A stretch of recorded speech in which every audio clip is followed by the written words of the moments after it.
Nah, jadi kalau putusannya bebas lepas, apalagi belum ada perkaranya kan, itu kan nggak bisa banding juga. Apa yang mau dibandingkan kan, karena nggak ada perkara pokok perkara yang disampaikan kan.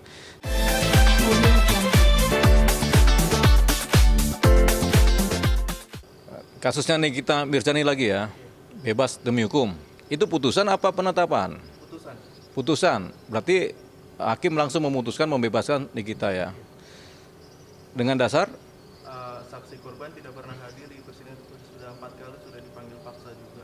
oh ya, kan begini. Memang pelapor atau korban itu kan ini kan delik aduan. Kasusnya pencemaran nama baik. Memang sebaiknya si pelapor atau korban itu hadir memberikan kesaksiannya karena yang dirugikan adalah si pelapor atau korban tadi. Kadang-kadang timbul persoalan di persidangan di mana pelapor atau korban ini misalnya nggak bisa hadir di persidangan karena apa? Karena sakit atau ya paling sakit atau stroke misalnya kan nggak bisa hadir tuh. Nah, kalau posisi ini bisa dibuktikan oleh pelapor korban tadi bahwasanya kami sakit stroke atau pengacaranya atau keluarganya bilang kami kena stroke atau kena ini sehingga nggak bisa bicara juga. Ini perkara jalan terus begitu. Atau pelapor memang sakit parah, si korban ini sakit parah sehingga nggak bisa juga bercerita, sehingga perkara memang jalan terus. Tapi dalam dunia peradilan memang ada yang namanya hak dari majelis hakim untuk memutuskan perkara dengan dasar dan dalil-dalil yang bisa diterima secara akal ya, dan bisa diterima oleh masyarakat begitu. Nah, kita belum tahu nih kenapa pelapor nggak hadir. Coba apa penyebabnya si pelapor nggak hadir ini? Nah, jadi kalau putusannya bebas lepas, apalagi belum ada perkaranya kan, itu kan nggak bisa banding juga. Apa yang mau dibandingkan kan, karena nggak ada perkara pokok perkara yang disampaikan kan. Jadi ya beruntunglah yang namanya Ibu Nikita Mirzani ini kan, karena pelapornya nggak ada, terus kemudian hakim kemudian memutus lepas atau bebas dari hukumannya, beruntung dia, termasuk beruntung ya. Kita bagus juga ya. Nah, cuman bagaimana dengan nasib si pelapor ini? Nah, kalau pelapor ini Pak Dito ini pengen supaya perkara ini kemudian jadi, tapi ini kan sudah putusan bebas ini susah juga. Nah, jalan paling bagus buat si pelapor adalah dia atau pengacaranya melakukan langkah hukum terhadap hakim yang memutus. Ya, tapi langkah hukumnya bukan banding. Langkah hukumnya adalah ke komisi yudisial, mempersoalkan putusan hakim ke komisi yudisial. Tapi dengan catatan juga Dito atau si pelapor ini harus hadir di ini, atau pengacaranya lah mengadukan ini, dan memang harus hadir begitu. Nah, kecuali si Dito Mahendra, ya kan, atau si pelapor ini bisa membuktikan bahwa dia sakit berulang, memang sakit nggak bisa ngapa-ngapain, sehingga ini adalah langkah dispensasi yang dibolehkan oleh hukum karena korban atau pelapor sakit, sehingga perkara tetap harus lanjut. Mungkin di putusan dari hakim sudah membebaskan Nikita, tapi Dito masih punya kekuatan juga untuk tetap memperkarakan ini kalau dia hadir. Gitu, itu persoalannya. Dia hadir, dia minta putusan KY kan. Putusan KY memproses hakim yang memutus. Kalau KY juga bilang supaya perkaranya diproses lagi, mau nggak mau putusan bebas tadi bisa juga lewat putusan KY diadakan pemeriksaan ulang. Pemeriksaan ulang ya, itu dia. Cuman dengan syarat lagi si pelapor korban harus hadir, dan pelapor korban harus membuktikan bahwasanya memang benar-benar sakit. Dan sakit ini sakit yang bisa ditoleransi kedatangannya. Demam berdarah 2 minggu, 3 minggu, 4 minggu. Kita nggak tahu lah, penyakit demam berdarah kan ada waktu sembuhnya juga kan gitu kan. Seperti itu. Atau mungkin sekarang demam berdarah, besok penyakit apa lagi. Itu yang memang dilihat alasan pemaafnya apa si pelapor nggak bisa hadir. Itu nanti dilihat. Tapi kan biasanya hakim sudah memutus berdasarkan fakta-fakta yang terjadi, kenapa pelapor nggak hadir. Pertanyaannya, apakah sudah ada upaya paksa oleh jaksa untuk menghadirkan si pelapor? Jawabannya sudah kan, sehingga hakim kemudian memutus. Nah, langkah yang bisa dijalankan oleh Dito Mahendra atau si pelapor ini adalah dia mengajukan atau mempermasalahkan putusan hakim di mana PN mana ini? PN Serang ini ke KY, Komisi Yudisial kan, di mana yang memproses keputusan-keputusan hakim yang bermasalah atau hakimnya yang bermasalah. Silakan di situ diperjuangkan di sana. Terus bagaimana langkah ini kita misalnya ketika bebas dari hukuman? Apakah ini kita kemudian bisa menggugat Dito juga melaporkan balik? Jawabannya tentunya bisa atau belum bisa. Tapi cenderung belum bisa karena pokok perkara belum dibahas gitu. Pokok perkara kan belum dibahas, siapa benar siapa salah kan. Tapi faktanya sudah ada gitu. Karena belum ada putusan ini, dia nggak bisa menggugat si Dito, si Nikita ini secara pidana. Perdata sama-sama nggak bisa, karena sama-sama saling menyakiti ini kan jadinya kan. Dito disakiti nama baiknya, Nikita Mirzani disakiti secara fisiknya, kan gitu kan, gitu. Tapi ini sama-sama belum ada putusan. Ya khususnya perkaranya Dito ya. Kalau perkara ini kita bicara tentang Dito, diputus bebas karena orangnya nggak hadir. Orangnya hadir juga bukan karena orangnya nggak ngilang, kan orangnya sakit katanya. Pakai surat sakit. Itu harus dibuktikan lagi. Jadi bisa jadi dua-duanya mengalami status quo, gitu. Ditonya nggak muncul status quo. Nikita Mirzani juga nggak bisa juga melaporkan Dito karena belum ada putusan yang mengenai fakta-fakta. Kan ini kan lepas atau bebas hanya karena nggak hadirnya pelapor, bukan karena fakta-fakta, gitu kan? Bukan karena fakta-fakta dari persoalan diperkarakan ya, tapi karena tidak hadirnya pelapor di persidangan, gitu. Melihat jalannya persidangan selama kemarin Bang, yang Dito nggak pernah hadir, penangguhan penahanan kita ditolak terus, kemudian kan kemarin terakhir kita yang lempar mic sama berkas. Ya. Komentarnya seperti apa, Bang? Kalau gini masing-masing ya. Pertama, tadi apa pertanyaan? Dito nggak pernah hadir. Dito nggak pernah hadir. Ya, kita cari alasan yang rasionalnya. Apakah dia sakit? Harus dibuktikan sakitnya itu. Nggak selain surat sakit, dibuktikan juga memang ada penyakit. Berarti ada resum medis kan? Nah, itu yang kemudian bisa dimaafkan oleh peradilan. Orang sakit nggak bisa hadir karena sakit. Contoh aja misalnya seandainya pelapor korban ini kena stroke, kan nggak bisa bicara lagi. Tapi dia dirugikan kan? Dia nggak hadir 4 kali persidangan pun wajib itu hakim menjalankan posisi persidangan. Karena orangnya stroke, nggak bisa ngomong lagi dan nggak bisa dibawa ke persidangan, nggak mampu untuk berbicara kan? Sehingga perkara harus jalan terus. Nah, ini sakitnya apa? Sakit demam berdarah kalau memang sangat-sangat sakit sehingga melemahkan kebiasaan juga itu bisa dipertanggungjawabkan. Itu kalau sakit. Nah, kan persoalannya kan ada cerita ke Malaysia. Ke Malaysia ini apakah sakit, apakah sehat? Apakah karena sakit ke Malaysia kan begitu kan? Kalau ada ke Malaysia berarti ada gerakan kan? Apakah didorong-dorong itu harus dibuktikan dulu tuh. Nah itu nanti bisa kemudian pelapor Dito ini membawa ini ke wilayah KY. Kami lagi sakit Pak, iya kan? Pas sidang kebetulan kami sakit kan gitu kan? Mohon kebijakan dari Komisi Yudisial. Bisa dia ke KY atau dia bersurat komplain kepada Ketua Pengadilan Negeri Serang. Tapi komplain kepada Ketua Negeri Serang nggak punya nilai juga, karena sudah diputus oleh majelis hakim. Karena hukuman putusan yang paling mahal itu yang paling tinggi adalah putusan majelis hakim. Ketua Pengadilan nggak bisa mempengaruhi majelis hakim kan, ketuanya kan. Jadi sudah itu udah jadi putusan, mau bilang apa? Itu dari pertanyaan pertama. Pertanyaan kedua, Penangguhan penahanan ini yang nggak pernah dikabulkan oleh majelis hakim. Tentunya rata-rata ketika seseorang terdakwa sudah masuk ke persidangan dan memang sudah ditahan oleh jaksa, hakim itu jarang sekali membebaskan atau menangguhkan terdakwa. Kenapa? Karena memang dikhawatirkan terjadi persoalan. Persoalan pertama, tiba-tiba sudah mau sidang malah terdakwanya hilang, nggak muncul-muncul juga sama kayak pelaporan gitu kan. Makanya sudah benar hakim tuh, majelis hakim, udah nggak ditangguhkan deh, daripada berbahaya sama aja kan begitu, seperti itu.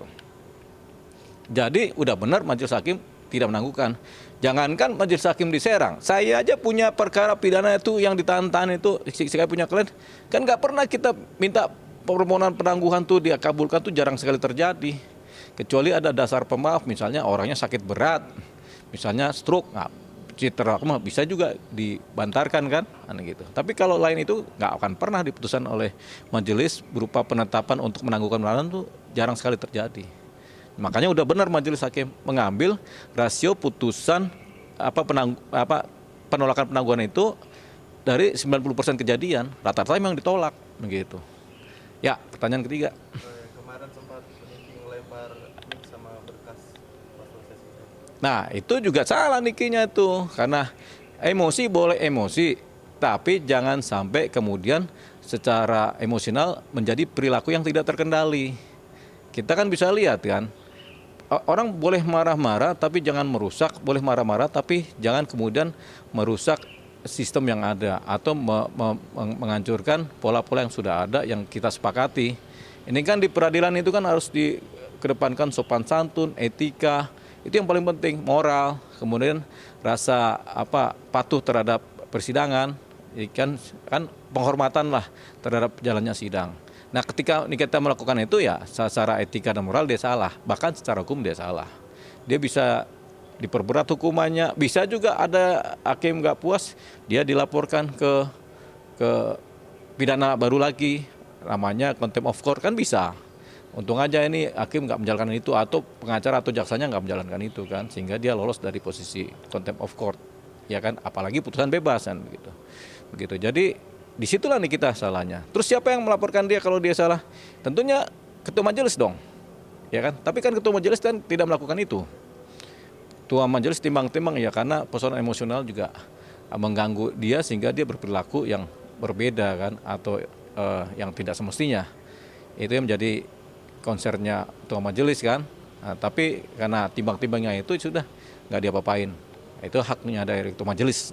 Jadi kalau Bang Delpa sendiri setuju nggak sih Bang kalau Nikinya bebas dengan alasan? Kalau dengan alasan yang rasional oleh majelis hakim, kita bukan setuju nggak setuju. Ketika ketua majelis sudah memutus, kita bilang setuju juga percuma, kita bilang tidak setuju juga percuma, karena sudah diputus. Gitu, ibarat kata kalau kita nih punya pacar kita udah naik kapal, udah terbang jauh, udah naik pesawat berangkat ke Amerika, kita nggak setuju, udah percuma, pesawatnya udah terbang, nggak bisa disuruh balik lagi kan. Gitu, makanya kita nggak bisa jawab yang itu. Kenapa? Karena sudah terlambat, too late kan gitu kan. Kalau setuju nggak setuju ya itu sudah menjadi kewenangan dari ketua majelis hakim dan majelis yang menangani sidang gitu. Ya udah, pokoknya apa kata majelis ya begitulah. Cuman untuk kalibernya pelapor atau korban punya langkah-langkah hukum semestinya. Dia bisa melaporkan ke KY, bisa juga melakukan gugatan dari persoalan pidana gitu kan. Itu kan langkah yang paling tepat kan ke KY, Komisi Yudisial. Itu harus dilakukan oleh pengacaranya untuk mendapatkan titik terang dan untuk mendapatkan kepastian dari si pelapor sendiri.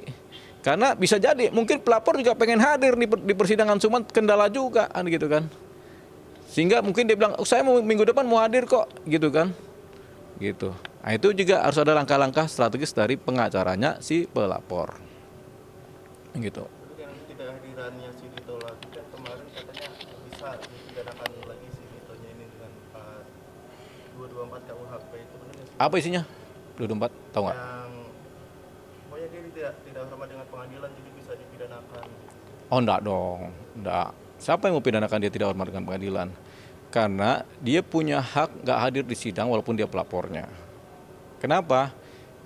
Begini, ada orang nggak bisa datang sidang bukan karena dia tidak mau hadir, tapi karena dia memiliki penyakit atau traumatik atau apa. Dia punya hak juga untuk tidak hadir kan, dipanggil tidak hadir kan, gitu. Asalkan dia bisa membuktikan keadaan sesuai dengan dia punya alasan kan begitu. Ya kan, alasan sakit kan nggak boleh hadir juga di persidangan. Atau alasan gila kan nggak boleh. Atau dia kena stroke, masa dia hadir kan? Ya hakim yang gila nanti. Kalau orang lagi sakit terus ditanya-tanya kan begitu. Makanya hakim selalu bertanya, apakah Anda sehat? Sehingga bisa disumpahkan begitu. gitu. Jadi ya nggak bisa kalau dia ada alasan-alasan. Terus siapa yang mau melaporkan dia di pasal 224? Kan nggak ada juga karena dia ada surat sakit gitu. Jadi Gitu. kalau melihat ini Bang, sosok Niki sendiri nih yang banyak masalah, terus sidang-sidang sering keluar masuk ke rumah kantor polisi juga. Ya, Seperti apa? ini kita punya banyak masalah. Iya. Ya, urusan dia kan. Itu kan baru ini yang baru disidangkan kan, satu ini nih yang kemarin-kemarin kan dia selalu lolos. Ya sekarang juga ini kan sebenarnya dia sudah mengalami hukuman ya. Hukuman moral dan hukuman fisik. Kan dia paling nggak ada 2 bulan ini nih. 2 bulan juga udah 60 hari udah hukuman sebenarnya itu. Hukuman tahanan namanya. Hukuman ditahan. Tapi sebenarnya itu juga hukuman kan dia nggak bisa kemana-mana tuh. Di ruang tahanan aja dia tuh kan. Sama kayak di lapas, masih mending di lapas ya. Lembaga pemasyarakatan kita pagi sore itu masih bisa kelayapan. Tapi kalau di rutan kadang-kadang nggak bisa kelayapan, di sel aja tuh dari pagi sampai sore, sampai malam. Kadang-kadang dikasih sedikit matahari. Jadi kalau kawan-kawan yang pernah ngalamin ditahan, misalnya di Polres atau Polsek, nah itu tahu rasanya tuh. Bagaimana ditahan dari pagi sampai sore sampai malam, terus nggak lihat matahari. Karena nggak bisa lihat matahari itu cuma silau-silau dikit tuh, itu sinarnya dari balik jeruji. Makanya ada sedih-sedihnya tuh kalau orang ditahan tuh. Tapi kalau udah diputus, masuk ke lapas, lembaga pemasyarakatan, itu ada lapangan luas tuh. Ada masjid, ada gereja, ada apa. Kadang-kadang kalau dari lapas tuh, nongkrongnya di mana kalau pagi, siang. Daripada nongkrong di kandang ayam, ini kita nongkrong di masjid aja. Berdoa, atau nongkrong di gereja tuh. Udah nongkrong aja, baca Alkitab aja tiap hari gitu. Habisin waktu. Ntar sore-sore baru masuk sel. Tapi kalau di tempat tahanan kayak di Polres, Polsek, Polda kagak tuh mereka. Paling olahraga pagi-pagi doang tuh di ruangan terbuka. Bentar tetap di wilayah yang begitu ini. Kan beda antara tahanan sama orang yang sudah dipidana kan. Proses di tahanan lebih ketat, sementara proses orang yang terpidana adalah lembaga pemasyarakatan di masyarakatan kan. Gitu. Ya tadi kira-kira jawabannya gitu ya. Ada pesan nih buat Nikita. Seperti apa Bang? Ya sudah, nih kita udahlah jadi orang yang baik lagi lah, nggak usah banyak tempur, nggak usah banyak apa, nggak usah juga ngikutin emosi-emosi yang berlebihan, atau nggak usah ngikutin kata orang. Dia berubahlah perilakunya menjadi orang yang lebih baik lagi. Itu kan sudah merasakan kan kita banyak contoh. Dulu almarhum Jupe juga pernah, kemudian Dewi Persik juga pernah, kan mereka jadi orang baik sekarang gitu kan pelajaran hidup namanya kan. Rata-rata beberapa orang yang pernah dipidana dan ditahan itu rata-rata menjadi orang yang lebih baik, berperilaku lebih hati-hati gitu. Pak Habib Rizik juga kan sekarang perilakunya juga hati-hati itu. Mau demo-demo, jangan bawa saya kan begitu, kan lebih hati-hati. Nah harapannya buat Mbak Nikita juga begitu, lebih baik lagi secara perilaku. Juga kepada Dito, siapa? Mahendra juga begitu. Kalau dia ini ya sudah berperilaku baiklah di dunia ini kan. Kalau perlu dua-duanya berdamai di luar tuh lebih enak itu. Berdamai, nggak ngumbar sakit hati, nggak ngumbar kebencian.